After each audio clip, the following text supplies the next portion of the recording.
പാർവതിയുടെ കേസിൽ ശരിക്കും അവർ എന്താണ് കാസ്റ്റിംഗ് കോച്ചുകളുണ്ട്, മലയാള സിനിമയിൽ കാസ്റ്റിംഗ് കോച്ചുണ്ട്. ഒരുപാട് സംവിധായകർ അവർ സിനിമയിൽ വേഷം കൊടുക്കണമെങ്കിൽ കിടന്നു കൊടുക്കുന്നത് പറയാറുണ്ടെന്ന് പറഞ്ഞു.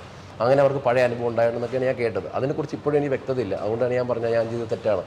അപ്പോൾ അത് ആരോ പറഞ്ഞു, ഞാൻ അപ്പം തന്നെ പോസ്റ്റ് ഇട്ടു. അതിൽ ശരിക്കും അത് പോസ്റ്റ് വായിച്ചപ്പോൾ തന്നെ എൻ്റെ ഭാര്യ പറഞ്ഞു, നിങ്ങൾ ഇട്ടത് സ്ത്രീ വിരുദ്ധതയാണ്. കാരണം സർക്കസിലുള്ള ഒരു കുരങ്ങിനോടാണ് നിങ്ങൾ പാർവതിയെ ഉപമിച്ചത്, അത് മോശമായിപ്പോയി. നിങ്ങൾ എന്ത് കാര്യം പറഞ്ഞാൽ നിങ്ങൾ സ്ത്രീ വിരുദ്ധയാണ്, എടുത്ത് മാറ്റണമെന്ന് പറഞ്ഞു. പക്ഷെ അപ്പോഴത്തേക്കും നമ്മൾ മാറ്റിയാൽ തന്നെ അത് പോസ്റ്റ് ഓൾറെഡി ലോകം മുഴുവൻ അറിഞ്ഞു കഴിഞ്ഞു.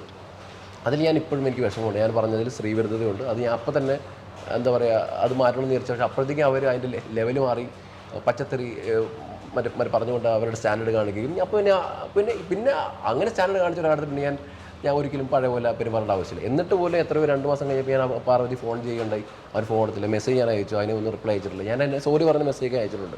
അതെൻ്റെ ഭാഗത്ത് ഒരു മിസ്റ്റേക്കാണ്. അതിൽ ആ മിസ്റ്റേക്ക് എന്ന് പറഞ്ഞത് ആ കുരങ്ങനോട് ഉപമിച്ച് മാത്രമുള്ള മിസ്റ്റേക്ക്.